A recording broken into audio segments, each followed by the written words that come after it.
नमस्कार। संवाद पार्थ के साथ के इस नए एपिसोड में आपका स्वागत है। मेरा नाम है पार्थ। आज के एपिसोड में हम 3 विषयों पर चर्चा करेंगे। पहला विषय होगा कांग्रेस की लाचारी की दास्तां, दूसरा विषय आर्यन खान की गिरफ्तारी, तीसरा विषय होगा बीजेपी संबंधी कुछ जनरल बातचीत। आगे बढ़ने से पहले मेरा यह अनुरोध है कि अगर आपने इस चैनल को सब्सक्राइब नहीं किया है तो प्लीज जल्दी से सब्सक्राइब कर लें। धन्यवाद। मैं दावे के साथ कह सकता हूं कि इस कार्यक्रम में जो नजरिए पेश किए जाते हैं वो आपको कहीं और नहीं मिलेंगे। जो नजरिए मैं पेश करता हूं आपको कहीं और इसलिए नहीं मिलेंगे क्योंकि मेरा यह प्रयास रहता है कि मैं जो तस्वीर आपके सामने रखूं वो भारत की सीमा से बाहर जाने वाली तारों को जोड़ती हुई हो और बड़े पर्दे की पूरी तस्वीर हो। जो भी कारण हो, दुर्भाग्यवश भारतीय मीडिया इस बड़े पर्दे की तस्वीर को नहीं देख पाती। खैर, अब चलते हैं आज के कार्यक्रम के पहले विषय की ओर। कांग्रेस की कुछ मौजूदा खास मजबूरियों के बारे में बात करने से पहले यह बताना आवश्यक है कि मैं काफी दिनों बाद एक नया एपिसोड लेकर आ रहा हूं। उसका मुख्य कारण यह है कि मैं कनाडा में हाल में संपन्न हुए संसद चुनाव को लेकर व्यस्त था। इसके अलावा भारत में ऐसा कोई खास नहीं घट रहा था जिसको लेकर मैं अपने विचार पेश करता। लेकिन पिछले कुछ दिनों में कुछ गतिविधियां हुई हैं जिनके बारे में चर्चा करना उचित रहेगा।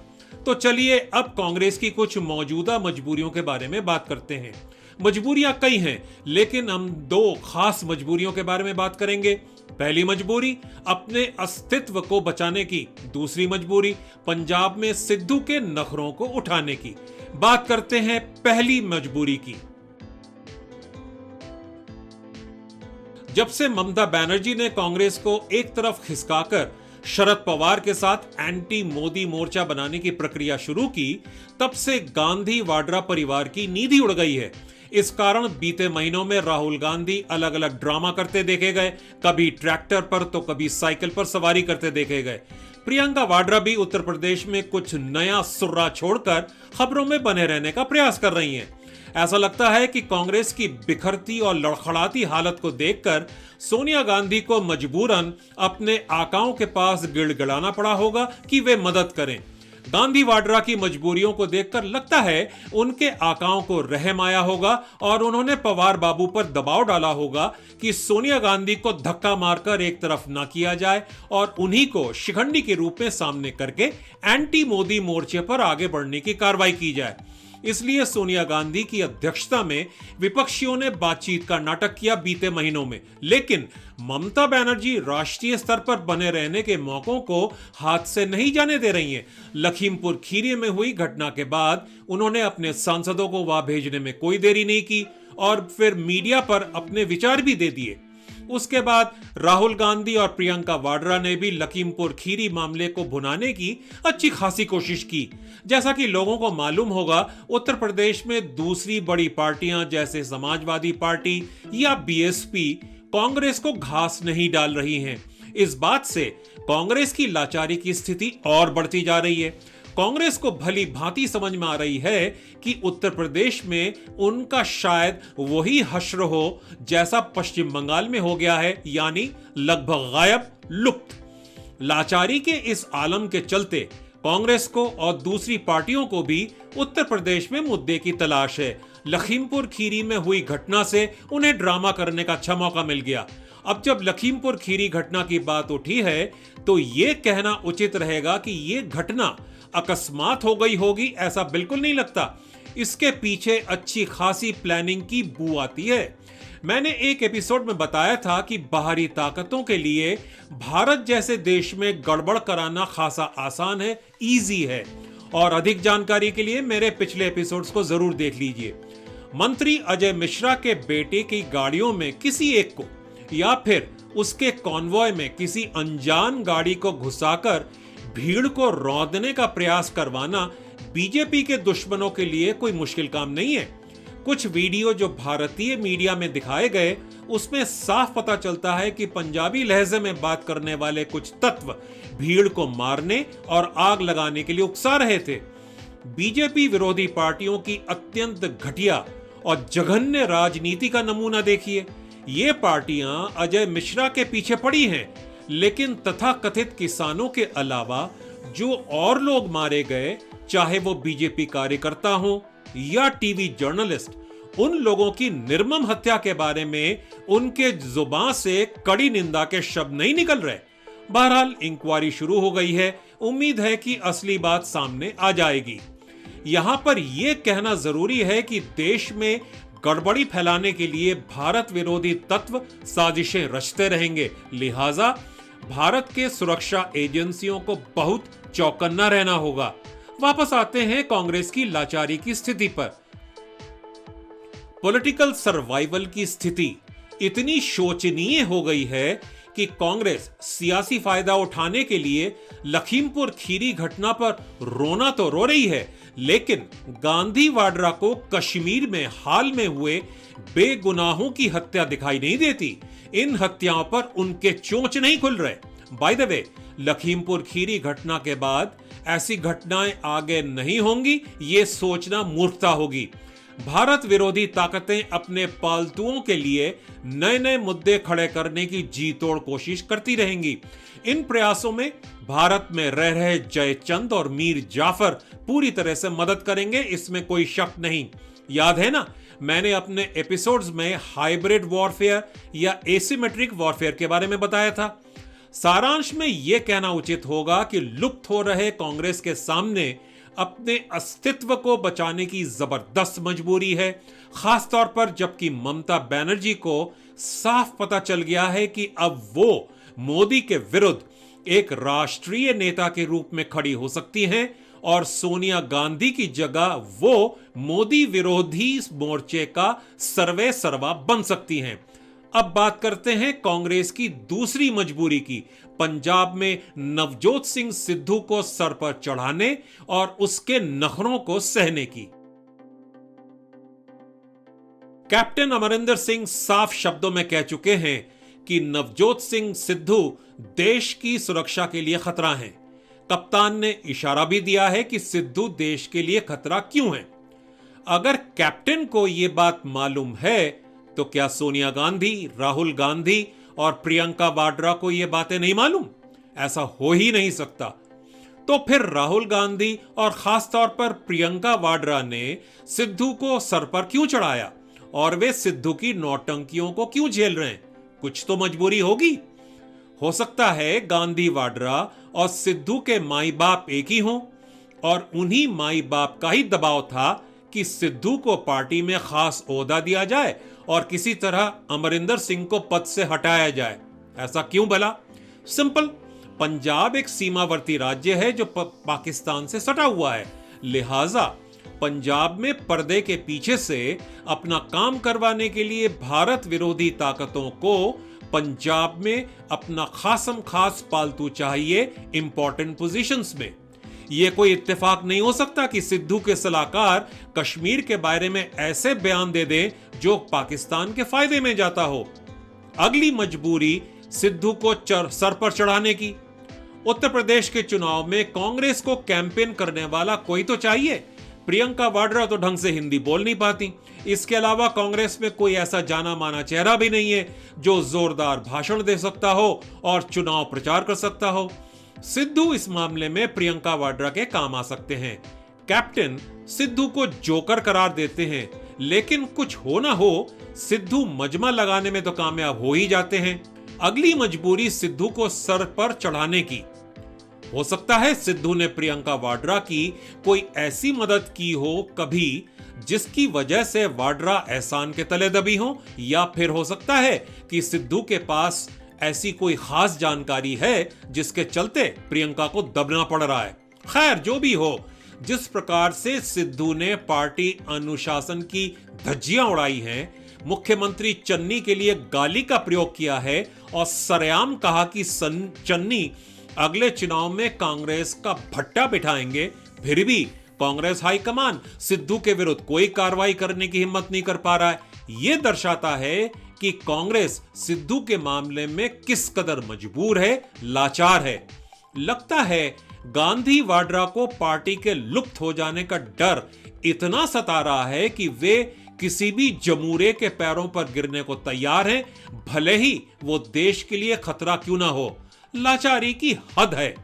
देखना होगा कि आने वाले दिनों में सिद्धू कांग्रेस पार्टी का और कितना तमाशा बनाते हैं। खैर, अब चलते हैं एपिसोड के दूसरे विषय की ओर, आर्यन खान की गिरफ्तारी। शुरू करते हैं आर्यन खान की आयु के साथ। इंटरनेट पर उपलब्ध जानकारी के अनुसार आर्यन 24 साल के हैं। मतलब आर्यन एक पूर्ण वयस्क हैं, एडल्ट हैं, एक जवान व्यक्ति। 24 साल का व्यक्ति भारत में चुनाव में वोट डालता है। उसे समझ होती है कि किसे वोट देना चाहिए, किसे नहीं। 24 साल की उम्र में स्टीव जॉब्स एप्पल कंप्यूटर्स की स्थापना कर चुके थे और उसे आगे ले जाने में लगे हुए थे।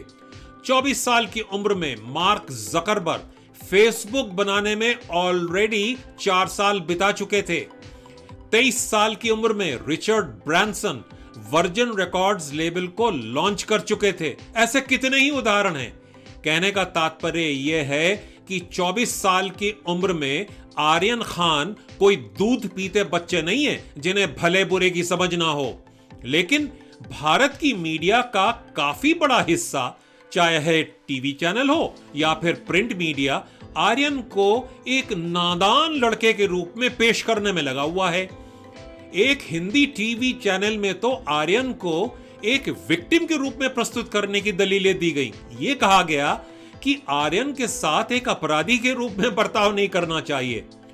बॉलीवुड के शख्सियतों के चप्पलों को बेशर्मी से चाटने में क्यों लगे हुए हैं ये लोग? जवाब आसान है, इन लोगों को बॉलीवुड के एक्टरों से इंटरव्यू वगैरह की जरूरत होती है, क्योंकि इन एक्टरों से कार्यक्रम में तथाकथित रूप से ग्लैमर आ जाता है।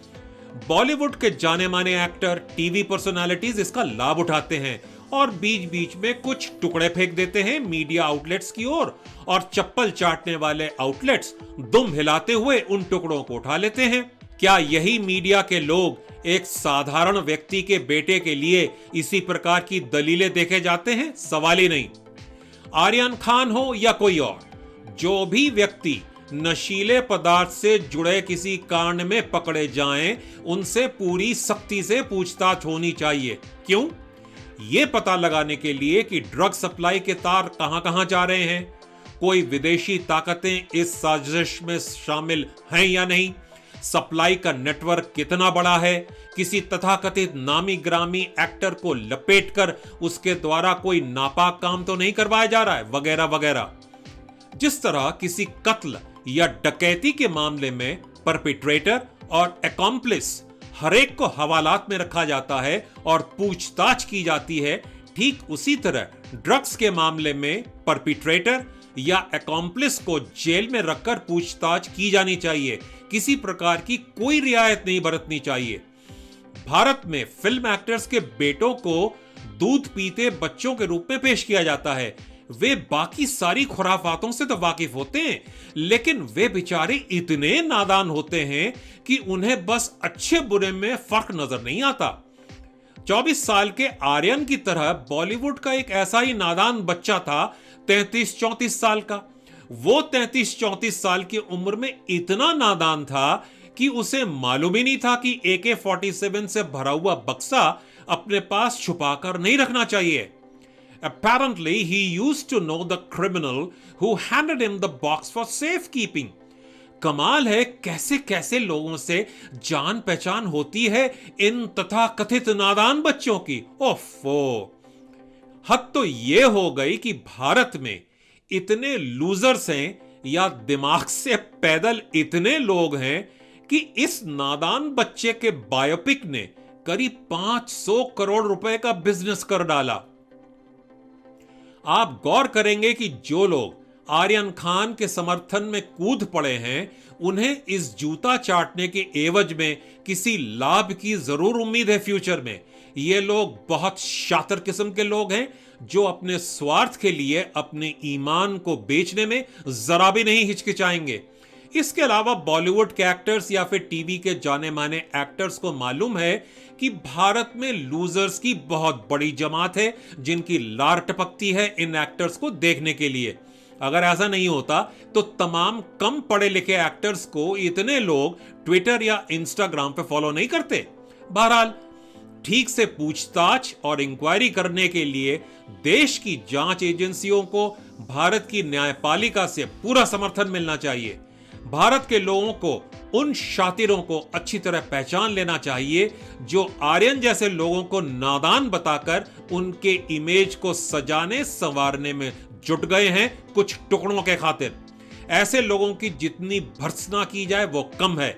इन चप्पल चाटने वालों की खाल बहुत मोटी होती है। उनके सर्वाइवल का फॉर्मूला होता है कि पब्लिक मेमोरी शॉर्ट होती है, कुछ समय बाद लोग उनके बेशर्म चापलूसी की बातें भूल जाएंगे और उन्हें जलील नहीं करेंगे। इसके अलावा महबूबा मुफ्ती जैसे लोग मामले को हिंदू मुस्लिम का रंग देकर एक अलग ही किस्म का जहर घोलने का काम करते हैं। महबूबा मुफ्ती की चोंच पूंछ में मारे गए भारतीय सैनिकों के लिए या फिर घाटी में निर्दोष लोगों की हत्या पर नहीं खुलती, लेकिन देश को कमजोर किए जाने वाले भाषण देने से वो नहीं कतराती। ये तो भारत के लोगों के लिए है और उनके ऊपर है कि वे आर्यन जैसे मुद्दों पर देश को बहकाने और बरगलाने वाले लोगों के साथ कैसे पेश आएंगे। अगले विषय की ओर जाने से पहले इस बात का उल्लेख करना बनता है कि कुछ लोग कच्छ के मुंद्रा बंदरगाह पर करीब 3000 किलो हेरोइन के पकड़े जाने के मामले को आर्यन के मामले से जोड़ने की कोशिश कर रहे हैं। ऐसा क्यों? वो सिर्फ इसलिए कि Mundra port Adani ports and logistics के अंतर्गत आता है। अदानी नाम आया नहीं कि लोग उसे सीधे मोदी से जोड़ देते हैं। लोग कुछ भी उल जलूल बेवकूफी की बात करने के पहले सोचते क्यों नहीं? कोई ठोस तथ्य हैं तो पेश किया जाए। हवा में मूर्खतापूर्ण तीर चलाकर लोगों को गुमराह करने और बरगलाने के प्रयास बेफालतू और बेहुदा होते हैं। उम्मीद है भारत सरकार का कोई जिम्मेदार व्यक्ति उचित समय पर मुंद्रा पोर्ट वाले मामले पर आगे की जानकारी देगा। खैर, आइए अब चलते हैं इस एपिसोड के आखिरी विषय की ओर। अब कुछ जनरल बात करते हैं बीजेपी के संदर्भ में। ध्यान से सुनिएगा क्योंकि कुछ बातें इशारों में की जाएंगी। जब से देश फरवरी मार्च में कोरोना की दूसरी लहर की चपेट में आया, तब से भारत की मीडिया से मानो पॉजिटिव या अच्छी खबरें गायब सी हो गई हैं। हाँ, उत्तर प्रदेश में उद्घाटन की इक्का दुक्का खबरें सुनने में आ जाती हैं। भारत की मीडिया से लगता ही नहीं कि देश आगे बढ़ भी रहा है या नहीं, बस सियासी खबरें और जूत बाजार के किस्से। क्या भारत में तरक्की का कोई काम नहीं हो रहा है? अगर मीडिया में ऐसी खबरें ना आए जिससे उम्मीद बंधती हो, ऐसे में देश के लोग धीरे धीरे मायूस होते जाएंगे। माना कि प्रधानमंत्री बहुत व्यस्त हैं, अन्य मंत्रियों के मिनिस्ट्रीज में कुछ तो पॉजिटिव हो रहा होगा, प्रोजेक्ट्स पूरे हो रहे होंगे, उनके बारे में खबरें क्यों नहीं आती हैं? क्या प्रधानमंत्री की ओर से ऐसा कोई निर्देश है कि उनके सिवाय किसी और मंत्री के बारे में पॉजिटिव खबरें नहीं छपनी चाहिए? बड़े दिनों बाद एयर इंडिया के बारे में एक अच्छी खबर सुनने को मिली। पता नहीं ये आंखों का धोखा है या कुछ और। अगर आप बीजेपी के मंत्रियों या प्रवक्ताओं या पार्टी के पदाधिकारियों को देखें तो सब खासे टेंशन में नजर आते हैं। ऐसा क्यों भला? बीजेपी की ओर से कुछ अजीब और गरीब खामोशी सी बरती जा रही है। आक्रामक रुख गायब है, बैकफुट पर ही खेलते नजर आ रहे हैं। अगर सिद्धू जैसे मुद्दे थाली पर सजे हुए मिल भी रहे हैं तो उनका कोई फायदा नहीं उठाया जा रहा है। माजरा क्या है? क्या कुछ पॉजिटिव बताने को है ही नहीं? क्या कुछ छिपाने की कोशिश चल रही है? क्या मंत्रीगण मोदी बाबू की खामोश तरीके से काम करने के तरीके से खुश नहीं है? केंद्रीय मंत्रिमंडल में पॉलिसी डिफरेंसेस चल रहे हैं क्या? मसलन किसान आंदोलन के खिंचते चले जाने पर। बीजेपी सरकार पॉजिटिव उपलब्धियों और प्रयासों की ढपली क्यों नहीं बजा पाती है? हमेशा विपक्षी पार्टियों के हमलों का ही जवाब देने में टाइम क्यों पास होता रहता है? जिन कामों से देश का भला हो रहा है उनके बारे में चुप्पी साधने का क्या मतलब है? मसलन सेंट्रल विस्टा प्रोजेक्ट से क्या लाभ है? नए संसद भवन की मांग कांग्रेस ने भी की थी। इस प्रोजेक्ट को रोकने के पीछे लोगों के नापाक मंसूबे क्या हैं वगैरह, इन बातों के बारे में पब्लिसिटी क्यों नहीं की जाती है? इक्के दुक्के टीवी चैनल्स पर मोदी का गुणगान करने से बात नहीं बनती। What's going on with BJP's top leadership? It seems BJP is very weak and or incompetent in playing the information game.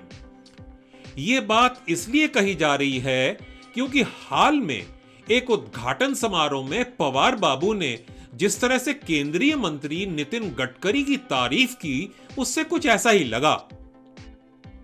ऐसा साफ दिखता है कि दूर से कि फरवरी मार्च में कोरोना की मार के बाद और बंगाल में हार के बाद मोदी बाबू जैसे कुछ ढीठ से होते जा रहे हैं। यह कहना मुश्किल है कि विदेशी ताकतों ने मोदी बाबू की उंगलियां दबा रखी हैं या नहीं। क्या इन्हीं बातों का मिला जुला असर है जिसकी वजह से ऐसा प्रतीत होता है जैसे मोदी महाशय एक आवरण, एक शेल में घुसते चले जा रहे हैं? बाय द वे, हो सकता है एक और घटना मोदी सरकार को बैकफुट पर खेलने को मजबूर कर दे। यह है बिजली प्लांटों में कोयले की कमी। अगर यह मामला वक्त रहते नहीं संभाला गया तो ऑक्सीजन की कमी की तरह फिर एक बार हमलों का जवाब देते नजर आएगी बीजेपी।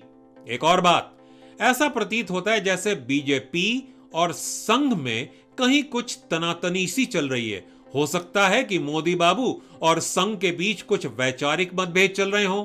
जो भी हो, मोदी बाबू के लिए समय काफी चुनौतीपूर्ण है, चाहे आंतरिक कारणों से हो या फिर बाहरी। यह कहना पड़ेगा कि अमेरिका में क्वाड की बैठक में मोदी बाबू ने जिस तरह से भारत का दृष्टिकोण पेश किया, उसके द्वारा उन्होंने अमेरिका को साफ संकेत दे दिया कि भारत इंडो पैसिफिक में एक मोहरा बनने के लिए तैयार नहीं है। उम्मीद है चीन को यह इशारा समझ में आ गया होगा कि भारत बेवजह चीन से लड़ाई के मूड में नहीं है। आपको मालूम होगा कि अमेरिका ने ब्रिटेन और ऑस्ट्रेलिया के साथ इंडो पैसिफिक का एक अलग से गुट तैयार किया है। ये देश आपस में खुफिया जानकारी आदान प्रदान करेंगे। भारत और जापान को इस गुट से बाहर रखा गया है। कोई बात नहीं, यूएसए, ब्रिटेन और ऑस्ट्रेलिया वैसे भी 5 आई इंटेलिजेंस शेयरिंग के सदस्य हैं, इसलिए भारत को उतना बुरा नहीं लगना चाहिए। आने वाला समय बताएगा कि क्वाड बैठक और भारत अमेरिका बातचीत में भारत ने जिस प्रकार से अपना बर्ताव दिखाया वो बिल्कुल सही था, जिससे सांप भी मर गया और लाठी भी नहीं टूटी। यह साफ है कि बाइडेन प्रशासन मोदी बाबू पर उतना भरोसा नहीं करता। इसके अलावा हो सकता है अमेरिका या फिर ब्रिटेन, ये दोनों कुछ डबल गेम खेल रहे हों। इसमें दिल छोटा करने वाली बात नहीं है। यूएसए में बाइडेन हो या फिर कनाडा में ट्रूडो, चिंता की कोई बात नहीं। भारत आत्मविश्वास के साथ ठंडे दिमाग से बैटिंग करता चले, सब ठीक ठाक रहेगा। बस हाइब्रिड वॉरफेयर की ओर सतर्क रहना होगा और पॉजिटिव सूचनाओं से देश के लोगों का मनोबल मजबूत रखना होगा। साथ ही देश के अंदर रह रहे जयचंदों और मीर जाफरों से सतर्क रहना पड़ेगा और भारत के लोगों को संगठित रहना होगा। भारत की खुफिया एजेंसीज पर बहुत बड़ी जिम्मेदारी है, उन्हें अपनी जिम्मेदारी को बखूबी निभाना होगा। साथ में उन्हें 21वीं सदी के हथकंडों और तरीकों से भली भांति वाकिफ होना होगा और उनके तोड़ों को भी जानना होगा। आज इतना ही। आपसे अगले एपिसोड में मुलाकात होगी जिसमें हम महत्वपूर्ण राजनीतिक मसलों पर नजर डालेंगे। उम्मीद है इस शो का स्वरूप आपको पसंद आ रहा है। इस कार्यक्रम में वो नजरिए पेश किए जाते हैं जो आपको शायद कहीं और नहीं मिलेंगे। हो सकता है पहली बार सुनने में मेरी बातें थोड़ी कॉम्प्लिकेटेड लगें, जटिल लगें। आपसे अनुरोध है कि दोबारा सुनिए, आपको सब समझ में आ जाएगा। इसके अलावा पुराने एपिसोड्स को भी देख लीजिए, क्योंकि जिन कॉन्सेप्ट्स का मैं अपनी बातचीत में जिक्र करता रहता हूं, उनके बारे में मैंने पुराने एपिसोड्स में खुलासा कर रखा है। यदि यह कार्यक्रम आपको अच्छा लगा हो तो प्लीज इसे लाइक करें, शेयर करें और अवश्य सब्सक्राइब करें। अब आज्ञा लेता हूं। चौकन्ने रहें, संगठित रहें, खुशहाल रहें। नमस्कार।